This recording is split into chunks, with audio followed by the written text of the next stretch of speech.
Olá, seja bem-vindo ao Boletim ESG, a minha análise das notícias do universo ESG.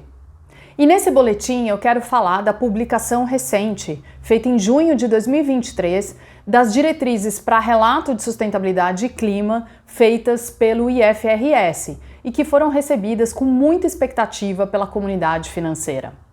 Mas antes da gente falar das diretrizes propriamente ditas, é importante a gente dar um passo para trás e entender por que o IFRS é tão importante para a comunidade financeira. Então vamos mergulhar um pouco nessa história? Mercados financeiros são uma instituição verdadeiramente global. Eles estão conectados no mundo todo. E isso acontece por várias razões. Historicamente, aconteceu por causa do progresso tecnológico e também pela expansão do comércio internacional. Mas para facilitar a atividade de investimento internacional, imagine, por exemplo, um investidor nos Estados Unidos que queira investir numa empresa na Turquia. Era muito importante a padronização dos demonstrativos financeiros e contábeis. E aí, o IFRS teve um papel muito importante nesse trabalho, principalmente a partir de 2001, com a criação de um braço do IFRS chamado de IASB, International Accounting Standards Board, que teve esse objetivo de criar essa padronização e fazer com que ela fosse adotada pela maior parte de países no mundo. E nesse sentido, eles foram muito bem sucedidos. Então, na essência do IFRS está a elaboração de informações úteis para a tomada de decisão financeira. Esse aqui é o objetivo, informar a comunidade financeira para que as decisões de investimentos, de alocação de capital, possam ser bem informadas. Em 2021, na COP26 em Glasgow, juntou aí uma comunidade, né, do ecossistema financeiro, da comunidade financeira, e aí a gente está falando de G20, G7, a IOSCO, que é a organização das bolsas de valores e dos reguladores das bolsas de valores no mundo todo, o Financial Stability Board, a gente está falando dessa turma aí, desse ecossistema financeiro, e chamaram o IFRS e falaram: IFRS, vocês foram tão bem sucedidos nessa questão da padronização dos demonstrativos financeiros globais, que, poxa, vocês não querem fazer a mesma coisa para o relato de sustentabilidade? Porque, gente, tem mais de 500 métricas e padrões ligados aí ao tema da sustentabilidade, ou do ESG, como queiram chamar, e ela virou realmente uma loucura, né? A gente que trabalha com isso, a gente sabe, virou uma loucura. Então, essa turma chamou o IFRS e falou: olha, vocês foram muito bem sucedidos nesse esforço, então, por favor, vocês podem se debruçar na questão do relato para a sustentabilidade? E aí o IFRS, atendendo a esse chamado, criou um outro braço, que é o ISSB, que é o International Sustainability Standards Board, para pensar como fazer esse relato padronizado de questões de sustentabilidade. Esse foi um processo que levou mais ou menos 18 meses, foi um processo que envolveu muita gente, muitas consultas públicas e uma interação muito grande com essa comunidade financeira e que levou ao final de junho, como eu estava dizendo, né, no final de junho de 2023, a publicação, então, dos padrões para relato de sustentabilidade, que é o chamado IFRS S1, e aos relatos climáticos, que é o IFRS S2. E esses padrões foram recebidos com um pouco de alívio pelo mercado. Puxa vida, finalmente agora a gente vai ter, né, uma padronização do relato para a sustentabilidade, está todo mundo aflito com isso, e muita expectativa. Quer dizer, o que vem aí do IFRS e o que a gente pode esperar desses padrões. E é sobre isso que eu vou comentar agora. O IFRS S1 trata dos padrões para relato de sustentabilidade, da estratégia de sustentabilidade mais amplo senso da empresa. E ele segue, para quem está familiarizado com a lógica do TCFD, ele segue a estrutura do TCFD, né? Então ele segue aquela ideia de que a empresa tem que apresentar a sua estratégia, como ela está fazendo a gestão naquelas 4 categorias que o TCFD trabalha, que é governança da sustentabilidade, estratégia, como a questão da sustentabilidade está inserida, né, na estratégia empresarial, como o modelo de negócios está incorporando questões de sustentabilidade, sempre uma visão de risco e de oportunidade.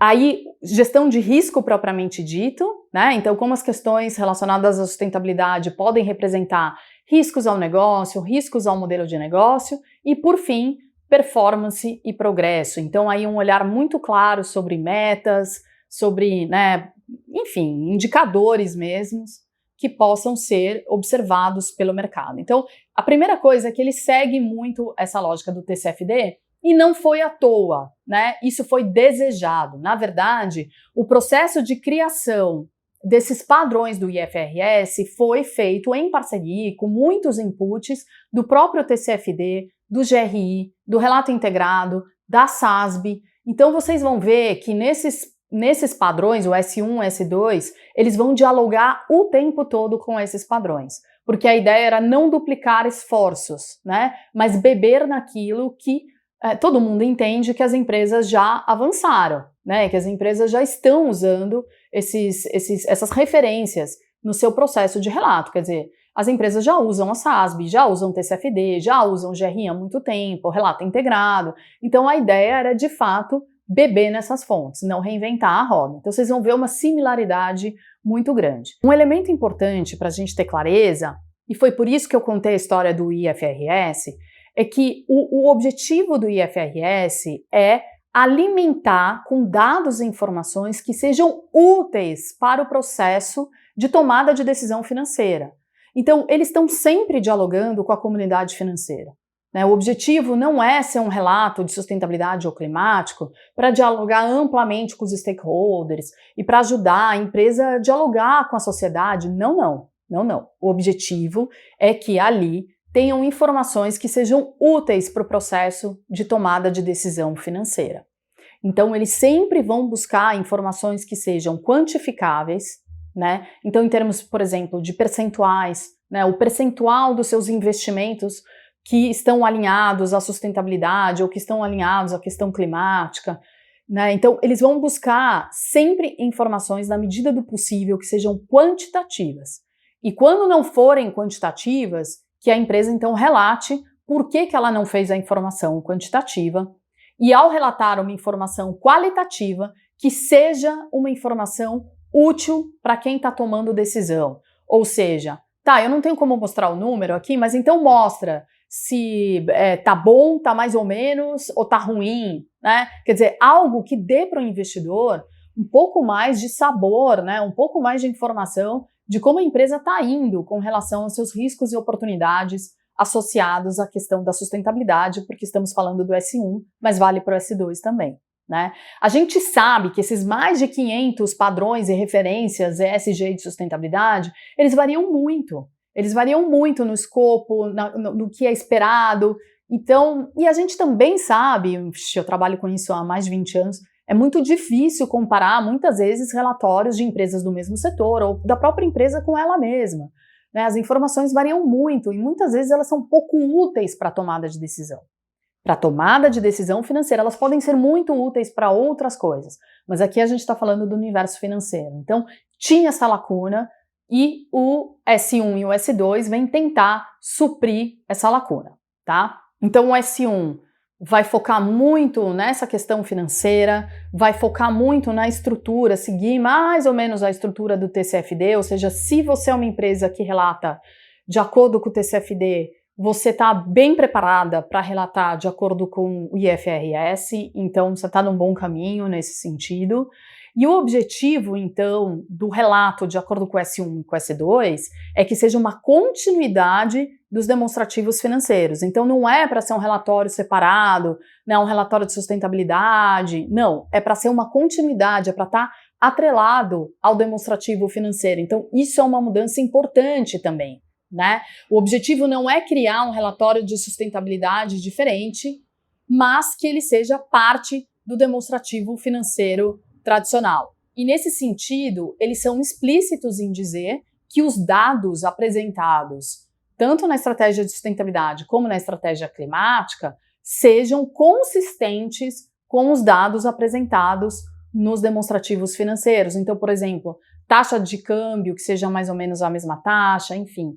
mas que sejam muito consistentes com os dados apresentados nos demonstrativos financeiros, dados de produção, dados de faturamento, que essas coisas se conversem. Então, essa é uma expectativa do ISSB. Vamos falar do S2, que são as diretrizes para relato climático. Elas também vão seguir a estrutura do TCFD, então para quem está familiarizado, né, com aquela estrutura de governança climática, estratégia, gestão de riscos e oportunidades, performance e progresso, já está meio que na linha do que o S2 vai pedir. Eu queria ressaltar algumas coisas, eles reforçam muito a importância de entender como a questão climática impacta o modelo de negócios e a cadeia de valor. Então, eles são explícitos, por exemplo, em impedir emissões de escopo 1, 2 e 3. Escopo 3 é uma preocupação para todo mundo, que a gente sabe que o escopo 3, né, o relato de escopo 3 pressupõe uma certa modelagem, né, você tem que calcular aquilo, não é necessariamente, você não tem documentos e dados diretamente das suas operações para que você possa fazer esses cálculos, e você depende dos dados que vem dos seus fornecedores para que você, né, ou de outras fontes, para que você possa fazer o cálculo do escopo 3. Então, tem uma certa modelagem aí para você relatar as emissões de escopo 3. Então, eles pedem que esses cálculos sejam explícitos, né, que você mostre como você chegou nesses cálculos e que, na medida do possível, os dados utilizados para esses cálculos sejam validados por terceira parte. Então, a gente está falando, de fato, de um salto em termos de responsabilidade no relato climático. Eles têm muita preocupação, assim como o TCFD, com os riscos físicos e os riscos de transição, né, das questões climáticas e, como eu falei, resiliência, né, quanto que o seu modelo de negócios está resiliente ou está sendo preparado para ser resiliente à mudança do clima. Então tem um foco muito grande em modelo de negócios, cadeia de valor, como você está se preparando, trazem também a questão dos cenários climáticos, como cenários climáticos estão sendo incorporados na gestão de risco estratégico da companhia. Se você faz um cenário climático, você tem que trazer esse teste de estresse, por exemplo, no seu demonstrativo, traz as premissas que você está utilizando. Se você tem, por exemplo, uma precificação interna de carbono, qual é o preço interno de carbono que você está usando, como você chegou nesse preço interno de carbono, se a remuneração dos executivos considera questões climáticas ou não. Então, o foco é muito grande em números, expressões monetárias de todas as questões ligadas a clima, né? Então, não é para ser um relato muito qualitativo. A gente está olhando para a questão climática. Não. É para ser bem detalhado, aprofundado e trazendo números, né? Por exemplo, quanto dos seus investimentos em ativos físicos, né, ou tecnologia ou ativos físicos, o CAPEX, por exemplo, quanto desses investimentos já estão levando em conta a questão climática, percentual mesmo. Então, a gente está falando de uma questão que sai da área de sustentabilidade, essa é a minha leitura. Ela sai um pouco da área de sustentabilidade, é a área de sustentabilidade como fornecedor dessas informações e ajudar a pensar nessas análises, mas a gente está falando, de fato, quando a gente olha para o S1 e para o S2, a gente está falando de uma visão de longo prazo do negócio. Como o negócio, como essa visão de longo prazo está incorporando as questões de sustentabilidade, né, no S1 e as questões climáticas no S2. Então é assunto de CEO e de CFO. Então aqui eu vejo que a gente está mudando um pouco o diálogo da sustentabilidade, tendo a área de sustentabilidade ainda um papel essencial, que é ajudar a companhia a se preparar, né, bater esse bumbo. A gente sabe que eu digo isso sempre, né? Você já deve ter me ouvido falar isso várias vezes.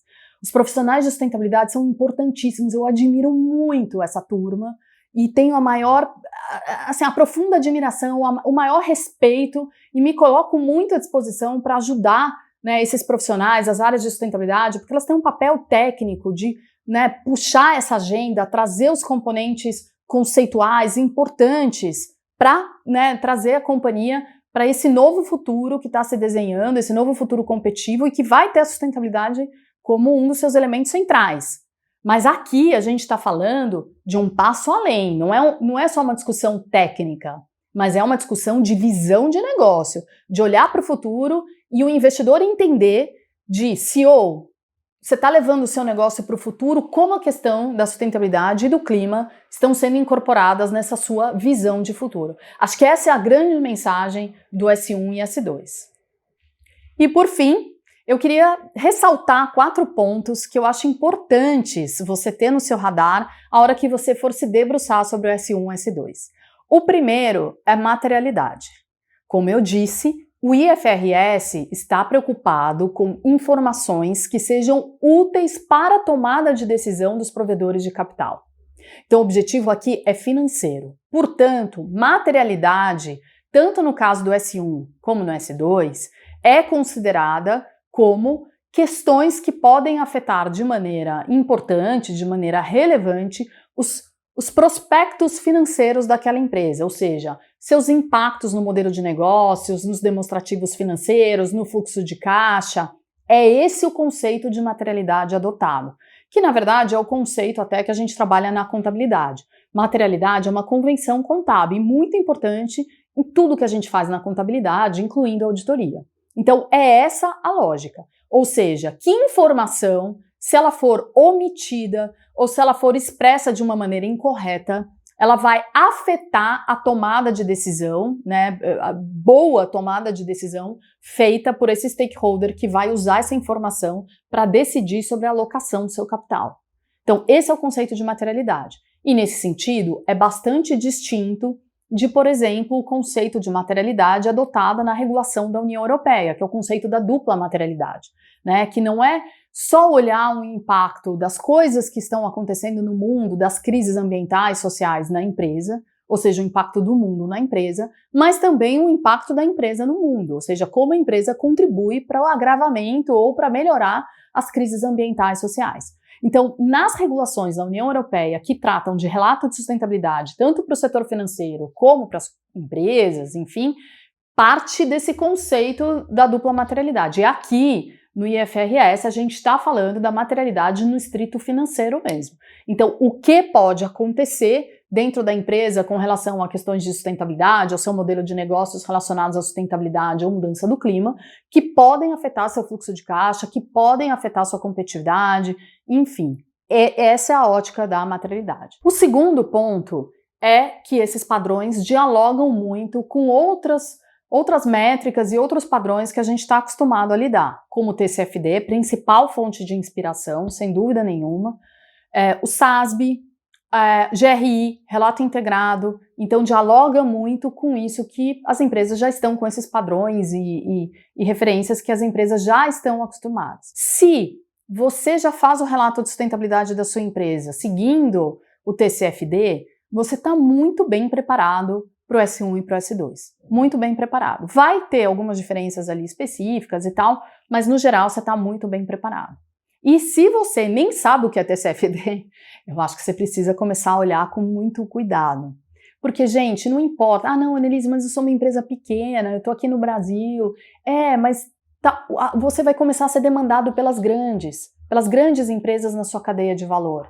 Então, comece a estudar o assunto, porque é mais barato você começar a estudar o assunto, se preparar e ir implantando com calma, do que você ser demandado do dia para a noite, e daí você não faz ideia do que é isso, e é muito mais complicado.